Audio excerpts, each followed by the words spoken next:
भागवत को श्रवण करने से हमें प्राप्त क्या होता है। श्री राजा परीक्षित न होते तो हमें यह भागवत प्राप्त नहीं होती। निश्चित ये भागवत ग्रंथ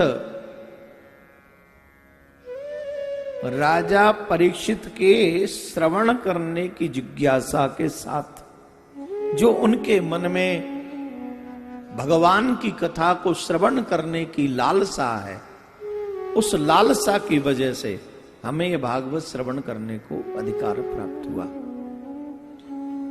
अब पूरे भागवत ग्रंथ में एक चरित्र बड़ा सुंदर है। प्रमुख भूमिका अगर हम कहें भागवत की, तो एक राजा परीक्षित, दूसरे श्री सुखदेव जी महाराज। ये दो प्रमुख भूमिकाएं हैं। मुझे राजा परीक्षित से इसलिए भी अटैचमेंट है कि राजा ने उस भागवत को तब सुना जब उन्हें साप लगा कि 7वें दिन तक्षक डस लेगा। अब तक्षक डस लेगा तो परीक्षित इतने सक्षम है कि परीक्षित को तक्षक को अपने पास आने तक न दे, वो इतने सक्षम है। पहली बात। दूसरी बात, मान लो सांप पूरा होगा ही, तो सांप लगते ही परीक्षित गए कहां? कहां गए? परीक्षित गए गंगा के तट पे। हम भी और आप भी बैठे गंगा के तट पे। मुझे पता है गंगा के तट पे आप लोग रहते हो, पर गंगा स्नान नहीं करते होगे एवरीडे, है ना? कोई नल का जिंदाबाद, नल में आ जाता है वही बहुत है। हालांकि स्रोत गंगा का ही जल है, पर आपने कभी गंगा का महत्व जाना नहीं, इसलिए गंगा के तट पे गए नहीं। जो गंगा के महत्व को जानेगा वो घर में स्नान कर ही नहीं सकता।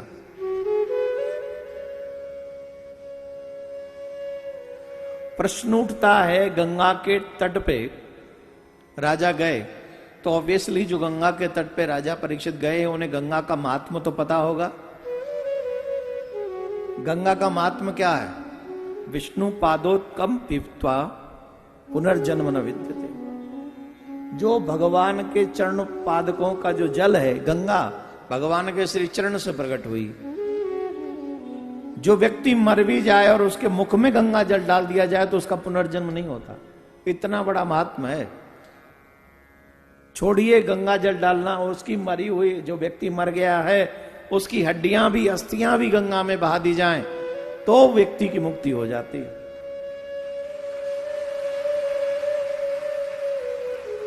तुम लोग ताली इसलिए बजा रहे हो, तुम्हारे लिए सोच रहे हो कि आसान है। हमारी तो यही बहनी है गंगा में ही, है ना? यही सोच रहे होगे। अब बेटा नालायक निकला तो बोले इससे मुझे बदला लेना है माँ बाप से। क्या बदला लेना? बोले इसकी मुक्ति नहीं होने देनी मुझे। क्या करोगे? बोले गंगा में नहीं बहानी, नाले में बहा दूंगा, गंगा में नहीं बहाऊंगा। क्या करोगे? मरने के बाद की किसने जानी क्या होगा? हो गया एक्सीडेंट कहीं दूर, जहां पता ही न चला कि कौन किसकी हड्डी है। होते नहीं है क्या? चीन में अभी वायरस हो रहा है ना? कौन जाने कहां होगी मृत्यु, किसको भरोसा है? चलिए कह रहा मृत्यु की बात बाद में करेंगे। गंगा का महात्म है, गंगा जल में अस्थियां भी गिर जाएं मरने के बाद तो मुक्ति हो जाएगी। ऐसी गंगा के तट पर जाने के बाद भी इच्छा म्रियमाणस से कि वो मरने वाला व्यक्ति करे क्या? म्रियमाणस से किम कर्तव्यम, क्या करे?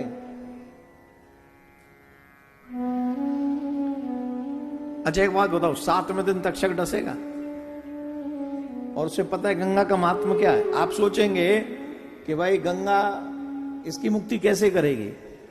इसकी मुक्ति गंगा कर ही नहीं सकती। बोले क्यों? बोले राजा परीक्षित की मुक्ति इसलिए नहीं हो सकती कि राजा परीक्षित ने एक संत का अपराध किया। यही ना, संत के गले में मरा हुआ सर्प डाला है, इसलिए गंगा इसे क्षमा नहीं करेगी या मुक्त नहीं करेगी। पर एक बात बताओ, गंगा का अवतरण किसके लिए हुआ? गंगा का अवतरण हुआ किसके लिए?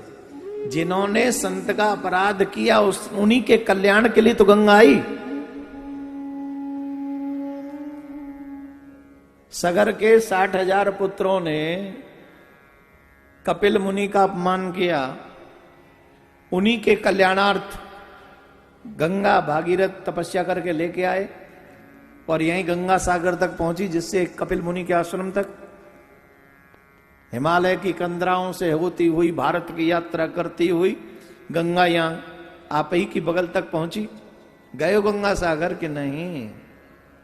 कई तो पापी ऐसे यहां से भी नहीं गए होंगे तेरे पास से गंगा सागर। सच बता रहा हूं मैं आपको, नहीं गए होंगे। जो जो नहीं गए हाथ उठाओ, देखो कितने नहीं गए।